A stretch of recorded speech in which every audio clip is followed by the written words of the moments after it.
नमस्ते विद्यार्थियों, कक्षा 6 हिंदी विषय में इकाई 6 सुबह हमने भाग 1 और भाग 2 समझा था।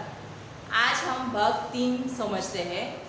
भाग 1 हमने क्या समझा था कि रेशमा नाम की एक लड़की थी जिसके पैरों में पोलियो हो गया था और पोलियो हो जाने के कारण उसके दोनों पैर बेजान हो गए, यानी कि काम करने बंद हो गए।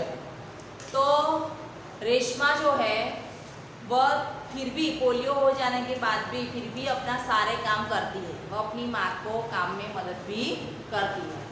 और जब दिवाली के त्योहारों पर जब घर की साफ सफाई हो रही होती है तो वह अपनी माँ को रसोई घर साफ करने में मदद भी करती है।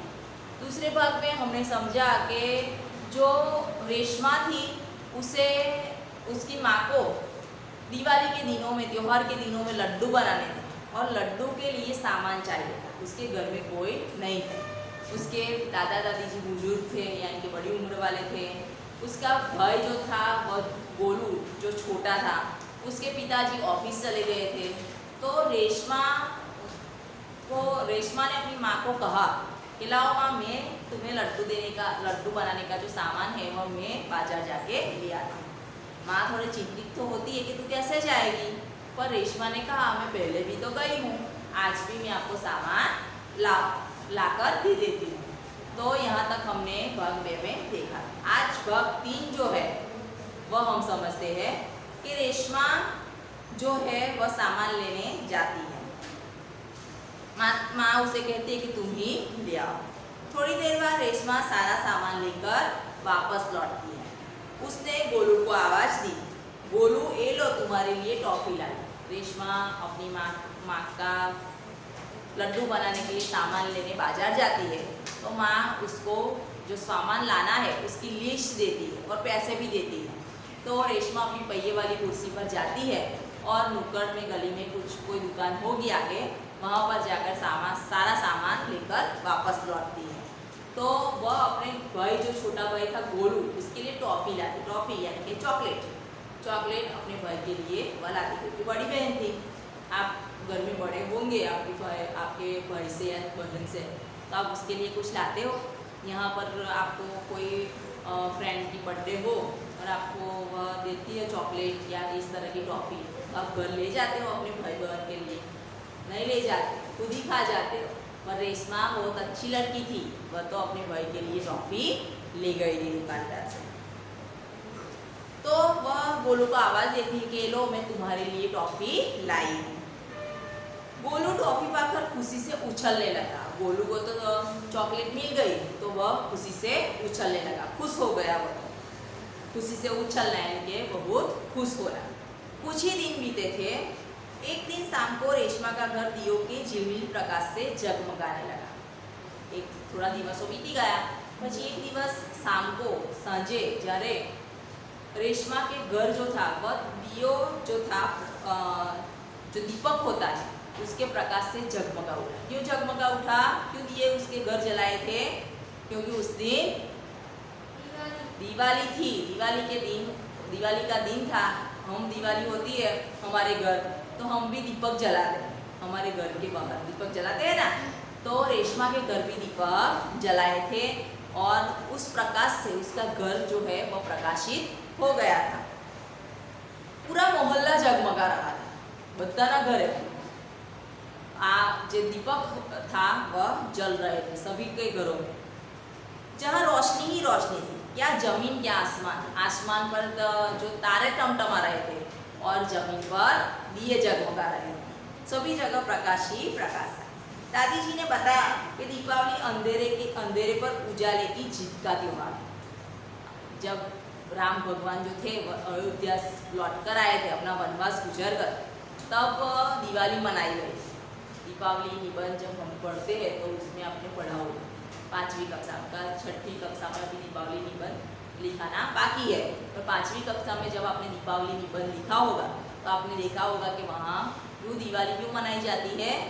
क्योंकि राम भगवान अयोध्या लौटे थे और उनके स्वागत करने के लिए अयोध्या वासियों ने दिए जलाए थे और दीपावली का उत्सव मनाया था। तो तब से ये दिवाली मनाई जाती है।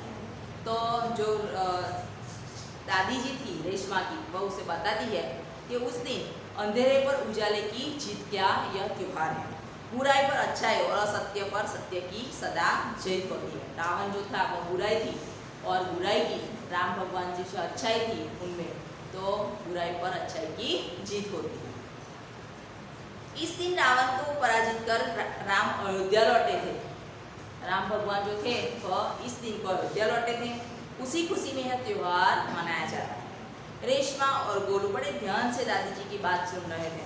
कुछ देर बाद सबने मिलकर पूजा की और प्रसाद भी खाया। गोलू अपने दोस्तों के साथ पटाखे छुड़ाने में मग्न हो गया था। मग्न हो गया था यानी कि व्यस्त हो गया था। यहाँ पर नहीं लिखा, बाद में हम लिखा था मग्न हो जाना यानी कि व्यस्त हो जाना। रेशमा अपने दादा दादी के साथ फुलझड़ियाँ जला रही थी।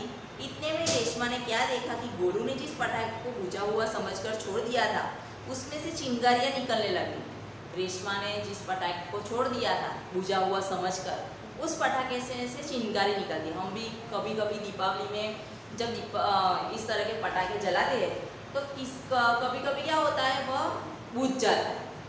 तो हम क्या करते हैं, उसे उठा लेते हैं, फिर उसे जलाने वापस जाते हैं। पर ऐसा नहीं करना चाहिए।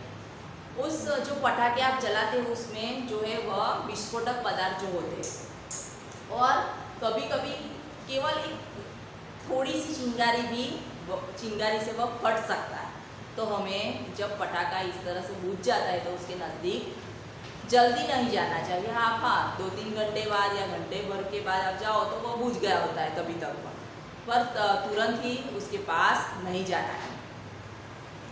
तो इस तरह से जो गोलू था उसने भी पटाखा जलाया, पर वह बुझ गया ऐसा वह समझा और वह लेने के लिए नज़दीक गया, पर नहीं, उसने छोड़ दिया था। पर दूसरा पटाखा जब चला रहा था तब जो पीछे वाला पूजा हुआ समझकर पटाखा जो छोड़ दिया था वह पटाखे में से चिंगारियाँ निकल रही थी, वह जलने लगा। रेशमा चिल्लाई, गोलू गोलू बचो, तुम्हारे पीछे पटाखा है, तुम बचो। और उस दिन तो दिवाली की रात थी, और दिवाली की रात हमें कब पता ही है, सभी लोग पटाखे चलाते हैं और सभी जगह हम देखते हैं तो पटाखों की बहुत सी आवाज़ हमें देखने को सुनने को मिलती है। और पटाखों की उस आवाज़ में रेशमा ने जब गोलू को चिल्लाया तो वह सुना नहीं उसने। पटाखों के शोर में रेशमा की आवाज़ दब गई, यानी कि रेशमा की आवाज़ नहीं सुनाई दी। बाकी लोग कुछ समझ पाते। सबसे पहले रेशमा जल्दी जल्दी कुर्सी को धकेलती गोलू के पास जा पहुंची और उसने गोलू को जोर से धक्का दिया और खुद आगे निकल गई। वह जल्दी अपने पहिए वाली कुर्सी को लेते हुए गई और गोलू को धक्का लगा दिया। गोलू तो धक्के से उस पटाखे से दूर गिर गया, पर रेशमा की कुर्सी पहिए वाली थी इसलिए रुकी नहीं और वह आगे ही चली गई और वहाँ जाकर एक जगह दीवार से टकरा गई और वो रेशमा जो है वह नीचे गिर गई। कुर्सी की गति के कारण जो रेशमा थी वो खुद आगे निकल गई थी। धड़म जोर का धमाका हुआ। रेशमा की फुर्ती ने गोलू को जलने से बचा लिया था, पर गोलू को कुछ समझ न आया कि उसे धक्का किसने दिया और क्यों, क्योंकि वो तो दूसरा पटाखा जलाने में व्यस्त था, इसलिए उसे तो पता ही नहीं चला कि किसने उसे धक्का दिया और धक्का क्यों दिया, उसे तो पता ही नहीं था। धमाके की आवाज़ सुनकर माँ पिताजी बाहर दौड़े चले आए। कुर्सी रेशमा के ऊपर थी और रेशमा नीचे थी। जब रेशमा गिर गई थी तो रेशमा नीचे गिर गई, उसके ऊपर उसकी जो पहिए वाली कुर्सी थी वह गिर गई।